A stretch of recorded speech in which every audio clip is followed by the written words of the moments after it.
بسم اللہ الرحمن الرحیم۔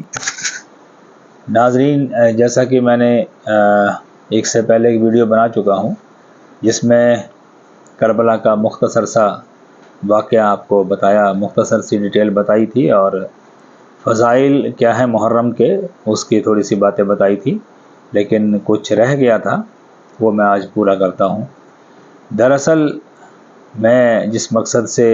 اپنے ویورز کے لیے ویڈیوز بناتا ہوں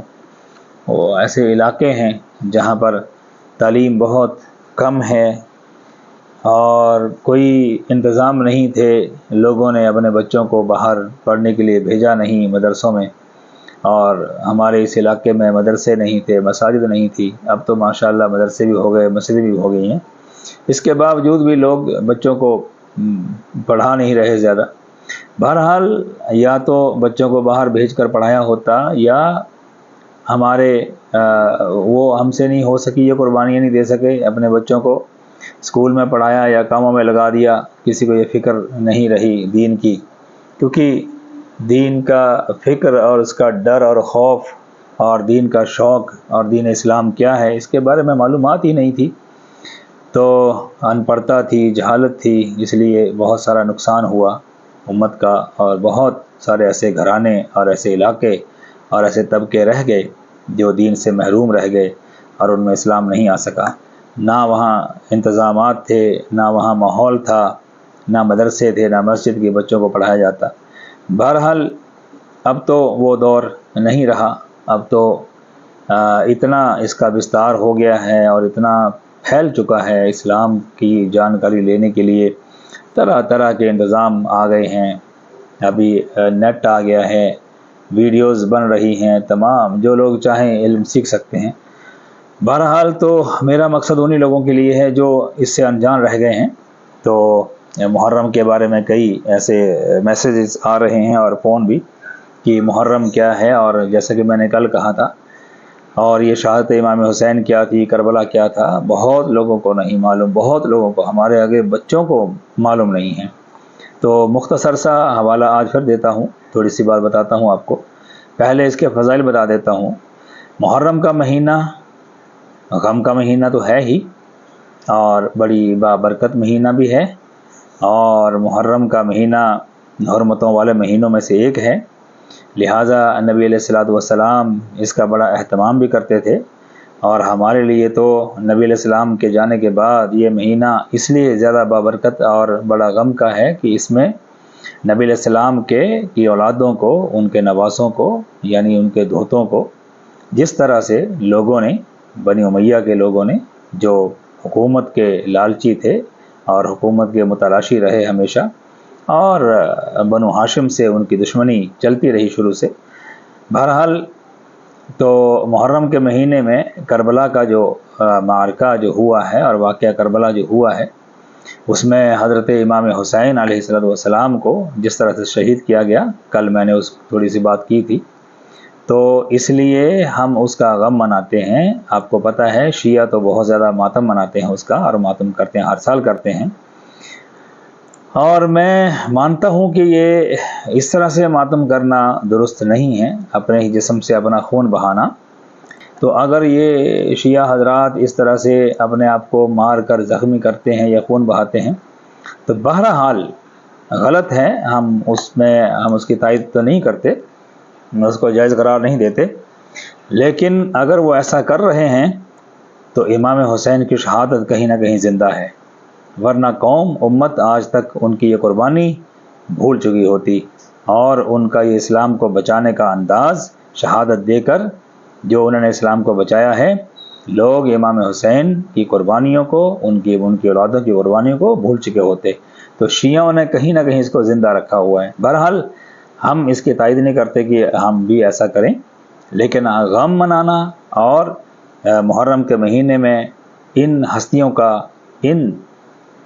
عظیم ہستیوں کا ذکر خیر کرنا، ان کی باتیں کرنا، کسی عالم کو بلا کر اپنے گھر میں ان کے واقعات سننا، واقعہ کربلا کو سننا اور ان کے غم کی داستانیں سننا، یہ بھی ثواب ہے، اور ان کا ذکر کرنا، اور اس مہینے میں زیادہ سے زیادہ صدقہ و خیرات کرنا اور روزے رکھنا۔ आप 1 तारीख से लेकर 10 तारीख तक 11 तक भी रोज़ा रखें, बहुत अच्छी बात है। नहीं रख सकते तो कम से कम 8, 9, 10 का 3 दिन का रोज़ा रखें, बहुत अच्छी बात है। इतना भी नहीं कर सकते तो आशूरे के दिन यानी मुहर्रम की 10 तारीख को तो ज़रूर रोज़ा रखें और 11 को भी रखें। अगर नहीं हो सकता तो कम से कम आशूरे के दिन का रोज़ा रखें। हालांकि ये वाजिब या फ़र्ज़ नहीं रहा, नबी अलैहि सल्लम ने अपने ज़माने में रखा और सहाबा से रखवाया भी है, लेकिन जब काम पूरा हो गया, अल-यौम अकमलतु लकुम दीनकुम हो गया, मुकम्मल हो गया और गलबा हो गया इस्लाम को, तो फिर हुजूर ने कहा कि अब ऐसी कोई इसकी पाबंदी नहीं रही, आप लोगों की मर्ज़ी है, आपके इख्तियार है, आप आशूरे का रोज़ा रखें तो बहुत अच्छी बात है, फजीलत है, सवाब है, और ना भी रखें तो कोई गुनाह नहीं है। लेकिन बहरहाल रखना अच्छा है, उसमें सवाब है और आपको करबला का वाक़या याद रहेगा।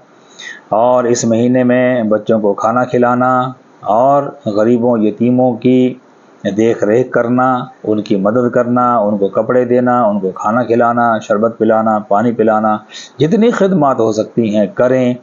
और नमाज बहुत पढ़ें, कुरान की तिलावत करें, नवाफिल पढ़ें,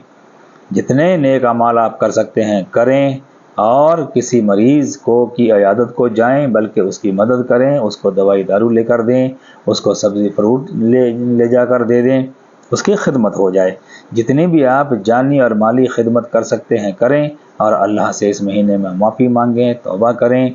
और इमाम हुसैन और तमाम अहले बैत के लिए खूब सलाम भेजें और खूब उनके तज़किरे करें और उनके वसीलों से अपने लिए दुआएं करें। और अहले बैत की इज़्ज़त और एहतराम आप पर वाजिब है, उसका करना अपने दिलों में रखें और दिलों से मोहब्बत करें और दिल ही से गम मनाएं।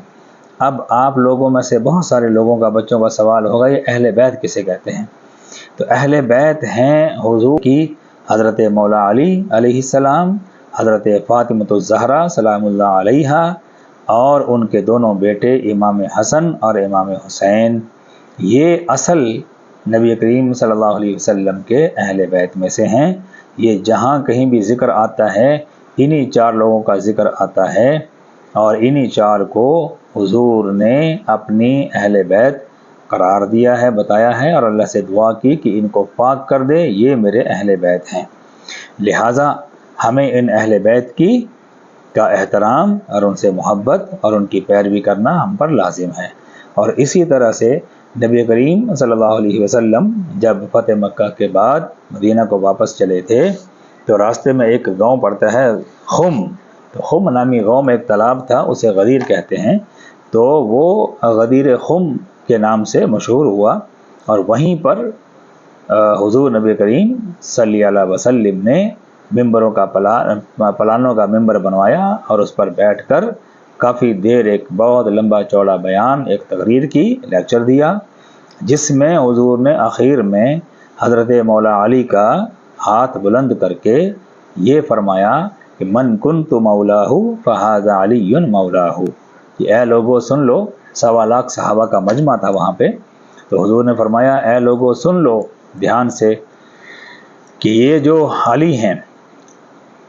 जिस तरह से तुम्हारा मैं मौला हूँ, तुम्हारा आका हूँ, तुम्हारा सैयद हूँ, सरदार हूँ, इसी तरह से ये अली, मौला अली जो हैं, ये भी तुम्हारे उसी तरह मौला हैं। ये इशारा था इस तरफ कि नबी करीम सल्लल्लाहु अलैहि वसल्लम अपने बाद किसी वसी को या इमाम को छोड़कर जा रहे हैं। और दूसरी बात कही, एक तो ये हो गया और दूसरा उन्होंने कहा कि मैं अब तुम्हारे दरमियान रहूँगा या नहीं रहूँगा, मुझे शायद अल्लाह का बुलावा आ जाए और मैं चला जाऊं, लिहाजा मैं तुम्हारे दरमियान 2 भारी चीज़ें छोड़े जा रहा हूं। वो एक है किताबुल्लाह और दूसरी है मेरी इतरत यानी बैत। और उस अहले बैत में यही 4 हस्तियां आती हैं, मौला अली अलैहिस्सलाम, हज़रत फ़ातिमतुज़ ज़हरा और उनके दोनों बेटे इमाम हसन अलैहिस्सलाम और हज़रत इमाम हुसैन अलैहिस्सलाम। लिहाजा उन 1.25 लाख सहाबा में जिन लोगों ने ये 2 बातें सुनी और इनको कान धर के सुना और नबी अलैहिस्सलाम का इशारा समझा और बात को दिल में बिठाया, वो लोग आज के दौर में जिनको हम शिया कहते हैं, वो लोग वहीं पर मौजूद थे। हालांकि मैं इस पर अलग से वीडियो बनाऊंगा जैसा कि बहुत सारे लोगों का कहना है कि भाई नबी अलैहिस्सलाम के ज़माने में कोई बरेलवी नहीं था, कोई देवबंदी नहीं था, कोई वहाबी नहीं था, कोई शिया नहीं था। और पाकिस्तान के जो स्कॉलर हैं बड़े मशहूर इंजीनियर मिर्ज़ा मोहम्मद अली साहब, वो तो बार बार कहते हैं कि ये शिया सुन्नी और ये वहाबी और देवबंदी तो हमने बनाए, यहाँ बने, ये शहरों के नाम हैं या ये अक़ीदे हैं। ठीक, वो ठीक कहते हैं और आपकी बात दुरुस्त है, सभी ऐसे कहते हैं। लेकिन मैं इंशाअल्लाह ये साबित करूँगा कि शिया भी हुज़ूर के ज़माने में मौजूद थे, वहाबड़े भी मौजूद थे और बरेलवी भी मौजूद थे। यानी ये नहीं कि अब जो बरेलवी हैं वो उनका जिक्र कर रहा हूँ जो आज जिस तर्ज़ अमल पर हैं, जिन्हें हम जिस अक़ीदे वालों को हम बरेलवी कहते हैं, इस अक़ीदे के लोग भी नबी अलैहिस्सलातु वस्सलाम के ज़माने में मौजूद थे। जिनको आज हम वहाबी देवबंदी कहते हैं वो भी मौजूद थे, जिनको आज हम शिया कहते हैं इस अक़ीदे के लोग भी मौजूद थे, और जिनको शिया सुन्नी वहाबी अहले हदीस ये सब मौजूद थे। और मैं साबित करूँगा इंशाअल्लाह, ये बात इसके ऊपर मैं दोबारा वीडियो बनाऊँगा। बहरहाल मैं उन लोगों को बता रहा हूँ जिनको इसके बारे में पता नहीं है। तो इस तरह से हमारे ऊपर अहले बैत की मोहब्बत, उनकी इज़्ज़त, उनका एहतराम और उनकी पैरवी करना लाजिम है। लिहाजा जो लोग अहले बैत से मोहब्बत नहीं रखते और इमाम हुसैन अलैहिस्सलाम का गम नहीं मनाते और इस मुहर्रम के महीने को ताज़ीम का महीना नहीं मानते और इसमें इबादत और सदका व खैरात नहीं करते और उनका गम नहीं मनाते, उनका ज़िक्र नहीं मनाते, तो वो अच्छे मुसलमान नहीं हो सकते। तो ये था मुख्तसर सा वाक़या कि कल मैं पिछली वीडियो में मैं रोज़ा रखने के बारे में बताना भूल गया था, तो आज बता दिया है। लिहाजा जो लोग, परसों आशूरा है, 10 तारीख़ है शनिचर के दिन, तो जो लोग रोज़ा रख सकते हैं वो रोज़ा रखें और जितना भी आपसे सदका खैरात हो सके वो करें।